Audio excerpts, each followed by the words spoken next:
Hi, hope all of you are doing well. So, the schedule of this week's webinar are at 10 a.m. we have risk and return why endowment policies may not deliver. At 11 a.m. we have overview of India's engineering, research and development sector. At 12 p.m. we have NFO review.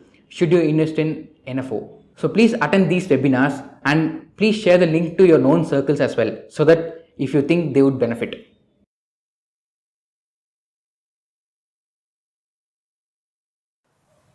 On the investor, and actually assuming that the investor is a smarter guy than the promoter. Any thoughts on that? Have you seen this before? This is quite common. In fact, the broker who brokers the deal for the promoter goes around saying that, look, you should also buy because so and so has bought.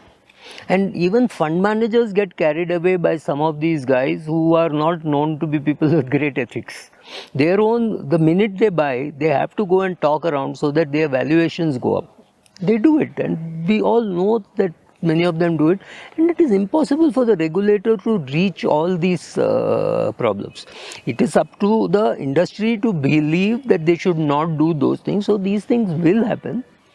But like I said, it is as dangerous as holding the chain of a truck and going, because you don't know when they will get out, and they are not going to tell you that they are getting out. So this kind of risk runs. It is there, people lose money, and like I said, in every portfolio, returns are very lumpy. Even in the portfolio of 15 stocks, all the returns may come in 4 stocks. You may lose money in 3, and in some you could lose a lot of money. But those top 3, 4 stocks makes you so much money that somebody who copies your 15 stocks and leaves out those 4 is bound to lose. And they would leave those four because they will look appear expensive at the time they are looking at it, whereas something else looks cheaper. I mean, Titan always looked expensive. Whether Rakesh was buying it or not buying it, Titan always looked expensive. So people thought, oh my God, not to buy Titan, it's too expensive. But that got more and more expensive, more and more expensive. So these things will happen. How much you can coattail is very difficult to say, simply because somebody like a Rakesh was a trader and an investor. You do not know how much position he is taking as a trader and how much No, that is true. That is true. But even in the case of an iconic investor, people don't take the largest investment and coattail it. That is the most successful investment is not coattail, because the coattailing investor wants the latest. I have seen friends whom I have constantly engaged with throughout my investment career. Generally, friends ask each other, "What are you buying? What can I buy? What can I look at?" So when somebody asks, "What should I look at?" you will tell them the best investment in your hierarchy of ideas. But when you tell them that idea, and it is an idea which you have been owning for 2-3 years or whatever, अरे नया कुछ बोलो, why are you giving the old one? That is the immediate response. Tell me what you are buying now, and what you will be buying then will be an experimental idea. It is not even a high conviction idea.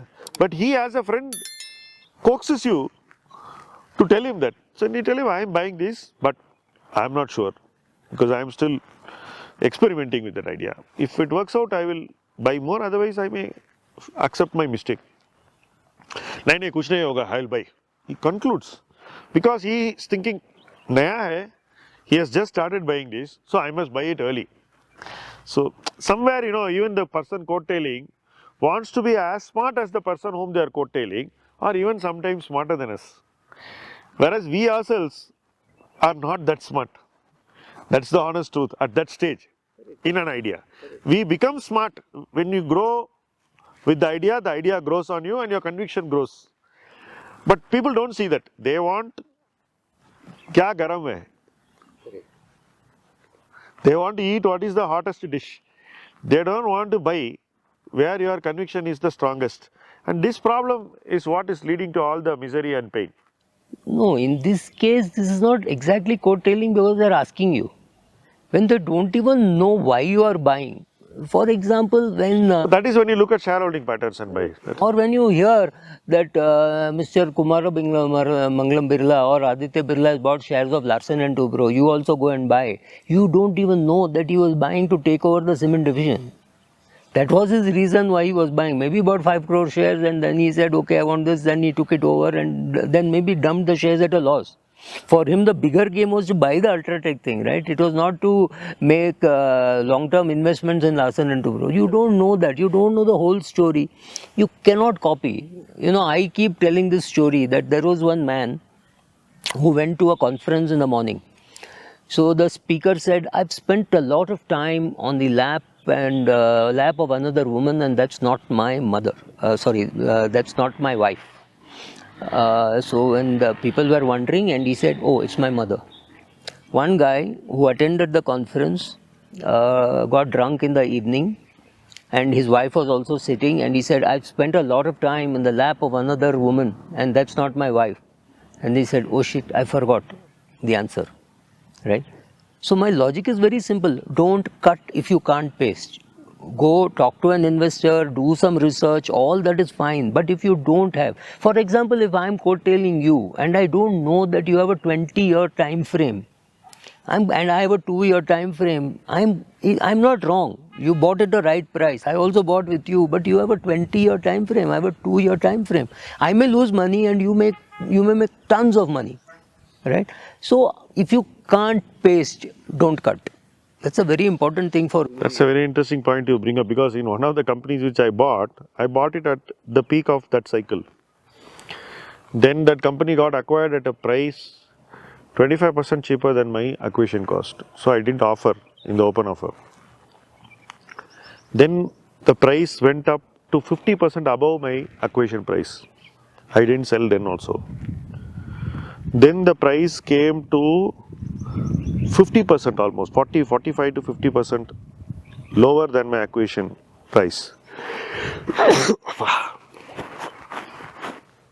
Then also, I didn't sell, I decided to buy. So, I have actually shrunk a 3.5 year to 5 year time frame into a few sentences. But the last buying was the bottom. From there, the stock is up some 175%. I have still not sold, because my time horizon in that idea is much longer, and I feel that there's still a lot of uncertainty in that company. But I am willing to live with it. Whereas somebody coattailing me does not want that uncertainty, but he doesn't realize that these uncertainties exist in every single investment. You are lucky if it doesn't affect you when you are coattailing. You are very, very unlucky if it hits you like a blizzard. And in many cases where I have publicly spoken against coattailing in specific companies, I would say it only because I am seeing that fear, nothing else. I am not against the investor who is being coattailed, nor I am having any axe to grind against the person who believes coattailing is his way of life. But the idea in which this is happening, no, is not a credible idea. So when you say that this idea is not a credible idea, no matter who is coattailing whom, people tend to take it personally. So actually you cannot even convince them not to do it. That is the saddest part of this exercise. So you can only watch. It's like you see a fellow doing something, you are going to see him fall, but if you shout, he will come and slap you, right? So you keep quiet, hoping he won't fall. If he falls, you have to still keep quiet. You can only give him first aid, but you can't say that I knew you are going to fall, because that is again going to bruise his ego. And for him, bruising the ego is a bigger wound than losing money. That is another aspect of coattailing I have seen with most coattailing investors. The egos are very fragile. And the person being coattailed also has an even more fragile ego than the fellow who is coattailing him. Somehow the culture of investors in this coattailing circuit is something that gives me a very, very queasy feeling. It doesn't give me comfort, because there is too much of ego in the behavior of people. And that's not good for the investing part. That is another important aspect. Whereas if somebody rises above that, let's say you become a Rakesh Jhunjhunwala, probably there won't be egos, I presume, or it doesn't matter.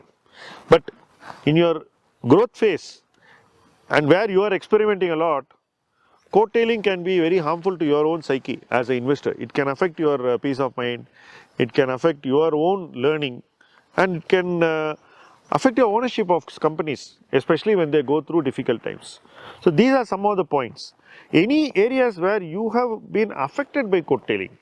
So coattailing, I have seen people lose money because of coattailing simply because they didn't know what that guy was doing, whether he had a short position, whether he had an F&O position, none of this. So coattailing to me is very, very scary today with lot of information available, and you see people lose money simply because they don't have the ability to sit through bad time. So if I want to coattail a Warren Buffett, I have to have Warren Buffett's cash flow, Warren Buffett's ability to participate in the management, Warren Buffett's ability to take the company private and then bring it back into the public. If you can't do all these things, remember, Warren Buffett is a manager managing his own funds. He is not a portfolio manager or a fund manager. He is not managing your money. He is managing his own money. You are incidentally buying his shares. Warren Buffett can be only compared to Mukesh Ambani. You can't compare him to a Naren Shankaran, because Naren Shankaran is managing other people's money, whereas Warren Buffett, you're putting money in a company which is running extremely well, maybe. So you can't copy because of the time frame problems, and you don't know why he is buying, what he is going to do, how they are going to experiment. Even worse, you don't know the private deals that some of these big investors can get. I know one big investor who could lend money to a company at 11% when the bank was willing to give it 9%. Right, but he said you should borrow from me at 11%, and the management obliged. They did borrow from him at 11%. So he's making that extra 2% which you are not making. So you need to understand all the deals. If you don't understand these, you don't know the full picture. Like I'm still saying, don't cut if you can't paste.